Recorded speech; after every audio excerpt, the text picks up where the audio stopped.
కూడా చుద్దుదండగా. Sir Revanth double stroke, అటు కేసీఆర్ ఇటు సురేఖ. రేవంత్ రెడ్డి అమెరికా నుంచి వచ్చాక నేను అన్ని సాయంత్రం మాట్లాడతానన్నా, నేను సాయంత్రం ఆయన మాట్లాడాను. ఎంత ఆయన బహుశా బాగా ప్రిపేర్ అయ్యి వచ్చారు, పొద్దున్న దిగి సాయంత్రం వచ్చే వరకు కూడా. ఆయన ఒక్క దెబ్బకి 2 పిట్టలని ఆయన అమెరికాకు తనను వెళ్ళనివ్వకపోవడం, కేంద్రం అడ్డుకోవడం అన్న దాన్ని ఆధారం చేసుకొని అటు బీజేపీ బీఆర్ఎస్లకు జవాబు చెప్పారు. మీడియా అంతానేమో కొండా సురేఖ ఎపిసోడ్ మీద రియాక్షన్ కోసం చూస్తున్నారు. కాబట్టి ఈ 2 అంశాలను కూడా ఆయన ఒకేసారి తన మీడియా కాన్ఫరెన్స్లో డీల్ చేసిన తీరు నిజంగా మనం పరిశీలించదగింది. మొదటిది, నేను బీజేపీ వాళ్ళందరూ నన్ను రకరకాలుగా మాట్లాడారు, వాళ్ళకి జవాబు చెప్పను, వాళ్ళకి ఆ స్థాయి లేదు. కేంద్ర ప్రభుత్వం నిజంగా ఇక్కడ కేంద్రము రాష్ట్రాల అధికారాలను దెబ్బతీస్తుందని అంటూనే అంతకంటే ఎక్కువగా తెలంగాణ అభివృద్ధికి కేంద్రం అడ్డుపడుతుంది. It is an issue Telangana versus Gujarat.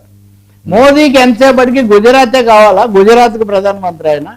కాబట్టి గుజరాత్ ముఖ్యమంత్రిగా అయితే అనుమతిస్తారు, తెలంగాణ అభివృద్ధి కోసం నేను ముందుగా ప్రకటిస్తే నాకు అనుమతించరా అని. కాబట్టి ద ఇష్యూ ఇక్కడ తెలంగాణ అస్మిత, తెలంగాణ ఆత్మాభిమానం, తెలంగాణ గౌరవం. ఇది రేవంత్ రెడ్డికి జరిగిన అవమానం కాదు, తెలంగాణకు జరిగిన అవమానం అనే యాంగిల్ దీన్ని తీసుకొని వచ్చారు చూడండి. ఇప్పుడు ప్రశ్న ఏంటి?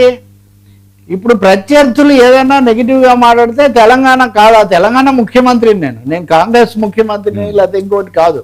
As head of Telangana government నన్ను ఇన్సల్ట్ చేయడం, తెలంగాణను ఇన్సల్ట్ చేయడమే. గతంలో మనం చూసేవాళ్ళం, కేసీఆర్ గారిని ఏదన్నా అన్నప్పుడు ప్రతిసారి బీఆర్ఎస్ వాళ్ళు ఈ విధమైన వాదన తీసుకొని రావడం, అసలు ఆయన గాంధీ లేకపోతే పితామహుడు, ఆయన జాతిపితలాగా ఈ పద్ధతిలో మాట్లాడటం, మిమ్మల్ని అంటే మేము బీఆర్ఎస్ని అన్నాం కానీ తెలంగాణను కాదని అనటం జరిగేది. కానీ రేవంత్ రెడ్డి ఈ అవకాశమే కాదు, నిజం కూడా. ఎందుకు ఆపారు నన్ను? గుజరాత్ ముఖ్యమంత్రిని పంపించి నన్ను ఎందుకు ఆపారు? సబ్కా సాత్ సబ్కా వికాస్ అన్నప్పుడు సబ్ రాష్ట్రంగా సాత్ లేచి వెళ్ళానా అనే పద్ధతిలో ఆయన తీసుకొని వచ్చినటువంటి తీరు నిజంగా రాజకీయంగా చాలా వ్యూహాత్మకంగా దెబ్బ. అదే సమయంలో మోడీని వ్యక్తిగతంగా ఆయన మోదీతో మంచిగా ఉంటాడు, బడే భాయ్ చోటా భాయ్ అంటున్నారు కదా. ఇప్పుడు ఈరోజు మీరు బీఆర్ఎస్ వాళ్ళ మీడియా కనుక చూస్తే బడే భాయ్ అబ్ ఏమన్నా నఫరత్ హోగయా అని, అంటే నిన్నటి దాకా బడే భాయ్ అన్న ఆయన ఇప్పుడు అడ్డం తెలియదు, ఈయన వ్యతిరేక అయిపోయాడా అనే పద్ధతిలో వాళ్ళు దాన్ని ప్రజెంట్ చేస్తున్నారు. కానీ ఈయన చేసింది ఏంటంటే మోదీని వ్యక్తిగతంగా ఏమీ అనకుండానే గుజరాత్, తెలంగాణ రాష్ట్రాలు తెలంగాణ పట్ల వివక్షకు ఇది నిదర్శనం అనే పద్ధతిలో తీసుకొచ్చారు. ఇది ఒకటి. ఇంక కొండా సురేఖ విషయం, అసలు ఆ విషయం ఏం మాట్లాడలేదు. అంటే చాలాసార్లు సైలెన్స్ స్పీక్స్ వాల్యూమ్స్ అంటారు కదా, మౌనమే వజ్రాయుధం కంటే ఎక్కువ ప్రభావం చూపిస్తుందని. కాబట్టి ఎవరైనా తీసుకునే నిర్ణయాన్ని కట్టుబడి ఉండాల్సిందే.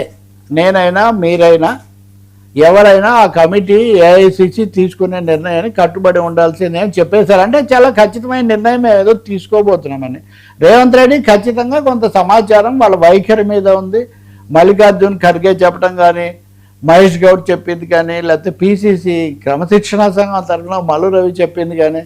So action are taking action on Konda Surekha. ఆ యాక్షన్ స్వరూపం ఎలా ఉంటుందన్నది వేరే విషయం, కానీ యాక్షన్ తీసుకోవాల్సిందే కానీ ఇందులో మాట్లాడాల్సింది ఏం లేదు. మూడోది కూడా రేవంత్ రెడ్డి చాలా తెలివిగా ఒకటి చెప్పాడు, మీరు ఊహాగానాలతో రాతలు రాయకండి అని.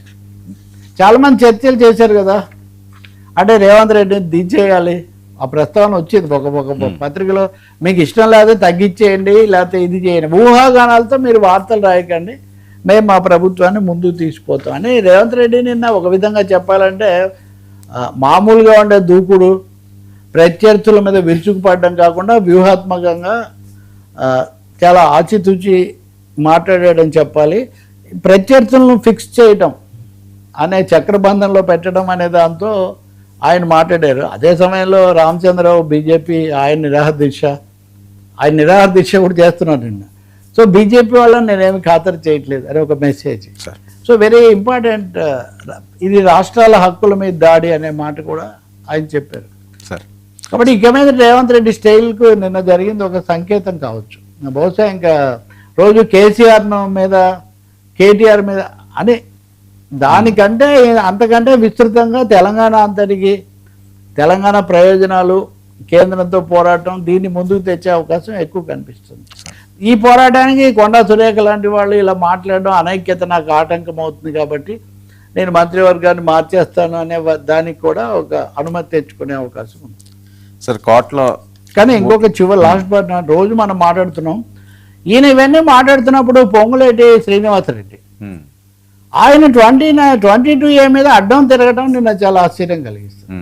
క్షమాపణలు చెప్తాను, తప్పులుంటే దిద్దేస్తాను ఎమర్జెన్సీ ప్రాతిపదిక మీద అని చెప్పిన ఆయన నిన్న తప్పులను సరిచేసే ప్రసక్తి లేదు, 90% సరిచేసామని కూడా చెప్పాడు. అది చాలా ఆశ్చర్యకరం. ఇప్పుడు మాకు 912 ఫిర్యాదులు వచ్చాయి, అందులో రిపిటీషన్స్ అన్ని పోగా మేము 90% సమస్యలు పరిష్కరించాము. అంటే 90% అంటే మేజర్ పార్ట్ అయిపోయినట్టే కదా. అంటే 22A అయిపోయింది అని చెప్పి పొంగులేటి శ్రీనివాసరెడ్డి చెప్పే దాంతో మరి రేవంత్ రెడ్డి ఆయన ప్రభుత్వం అధికారులు ఏకీభవిస్తారనే ప్రశ్న ఒకటైతే, ప్రతిపక్షం కానీ ప్రజలు కానీ అలాగే ఈ ఆస్తులు రిజిస్ట్రేషన్లు లావాదేవీలు ఆగిపోయి చాలా ఒత్తిడికి గురవుతున్నా లేదా సంక్షోభాన్ని ఎదుర్కొంటున్న వాళ్ళు కానీ ఏకీభవిస్తారనేది పెద్ద ప్రశ్న.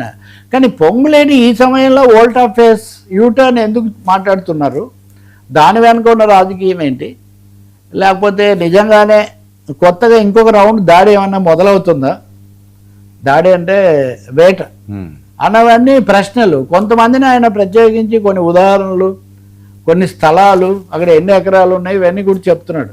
సో కొంత టార్గెట్ అయితే ఫిక్స్ అయినట్టుగానే కనిపిస్తుంది సర్కారుకు, రెవెన్యూ శాఖకు ముఖ్యంగా.